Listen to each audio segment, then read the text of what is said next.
Welcome, history buffs and true crime aficionados, to a Brain Fuel special. Tonight, we journey back to the gaslit streets of Victorian London, a city shrouded in fog and gripped by fear. Our topic? The infamous Jack the Ripper, a name synonymous with terror and a mystery that continues to baffle investigators over a century later.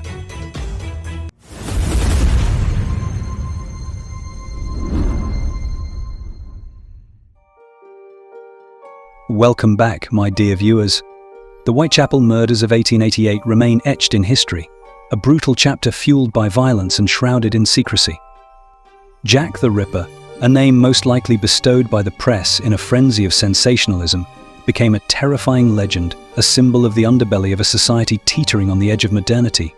To understand the Ripper murders, we must first understand Victorian London. It was a city of stark contrasts.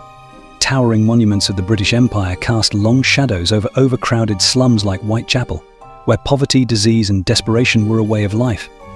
Prostitution was rampant, and women like the Ripper's victims existed on the fringes of society, invisible to many. You can find that in Jack the Ripper: The Murders and the Society by Donald Rumbelow, 2004, where he explores the social context of Victorian London. Now, let's talk about the victims.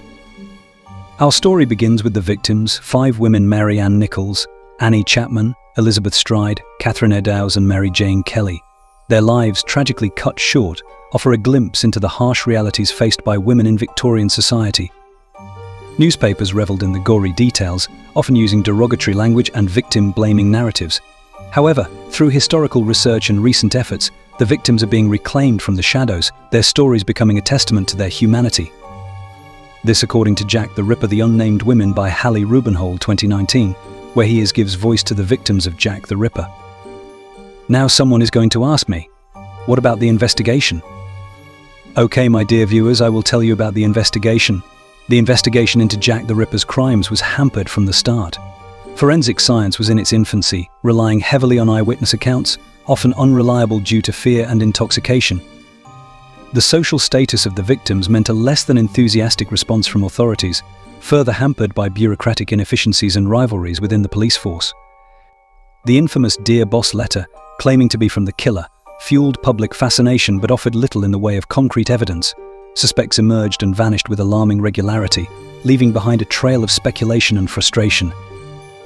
And all this you can find in The Great Victorian Detectives by Peter Ackroyd, 2014. Where he explores the challenges faced by Victorian police forces. Jack the Ripper's case has spawned a cottage industry of books, documentaries, films, and even tours of Whitechapel's haunted streets. This fascination, dubbed Ripperology, reflects our enduring interest in the darkness that lurks within humanity and the unsolved mysteries that continue to captivate us. From amateur sleuths to renowned criminologists, countless theories have been proposed, each attempting to unmask the Ripper's identity and motives. This according to the Jack the Ripper: A Z by Robert Rumbelow, 2012, where he explores the phenomenon of Ripperology. My dear viewers, the Whitechapel murders cast a long shadow over Victorian society. They exposed the harsh realities of poverty, the plight of women, and the limitations of law enforcement. The fear they instilled continues to resonate, reminding us of the fragility of life and the enduring power of unsolved mysteries. The Ripper murders became a cultural touchstone, inspiring fictional works like Dr. Jekyll and Master Hyde, reflecting anxieties about the duality of human nature and the potential for monstrous behavior lurking beneath the surface of a civilized society. You can find that in Jack the Ripper and the London Poor by Donald Rumbelow, 2004, where he explores the social and cultural impact of the Whitechapel murders. Now, to the big question, who was Jack? Over the years, a long list of suspects has emerged, each with their own proponents and detractors. While none have been definitively linked to the crimes, some of the most prominent suspects include Severin Ars Nielsen, a Danish sailor with a history of violence against women and a documented presence in London during the murders. However, some alibis and inconsistencies in the timeline weaken his candidacy.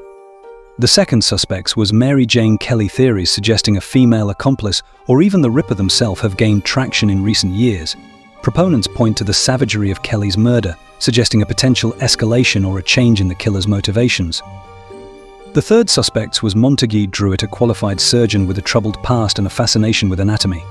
While his medical knowledge aligns with the Ripper's surgical precision, a lack of concrete evidence keeps him shrouded in suspicion. The fourth suspect was royal conspiracy theories. More sensational theories propose involvement of members of the British aristocracy, often fueled by rumours and speculation. These theories, however, lack historical grounding and are generally dismissed by serious Ripperologists. All that was according to Jack the Ripper, the definitive guide by Melvin Purnell 2016, where he explores the various Jack the Ripper suspects. Now, let's move on to the theories. The lack of a definitive suspect has fueled countless theories about the Ripper's motives and psychological profile. Was he a medical professional with anatomical knowledge? A ritualistic killer driven by a dark purpose? Perhaps a mentally unstable individual lashing out at society? Modern forensic techniques like profiling and DNA analysis, unfortunately, cannot be applied to the Ripper case due to the limitations of evidence preservation in the Victorian era. Jack the Ripper's reign of terror may have been brief, but its impact continues to be felt. The Whitechapel murders remain a chilling reminder of the darkness that can lurk in the human heart and the limitations of even the most determined investigations. The Ripper serves as a symbol of the unsolved mysteries that continue to captivate us, a testament to the enduring power of fear and the human desire to find answers. This according to Jack the Ripper, The Enduring Enigma by Paul Begg, 2003. So Jack the Ripper, a chilling spectre that continues to haunt the annals of true crime.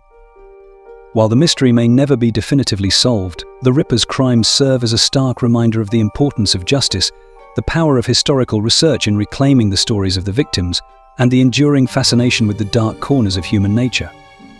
What are your thoughts on the Jack the Ripper case? Do you have any theories about the identity of the killer? What aspects of the case intrigue you the most? Share your thoughts in the comments below. And the most important thing is, don't forget to watch the previous and upcoming episodes, subscribe, and like the video. See you in the next episode.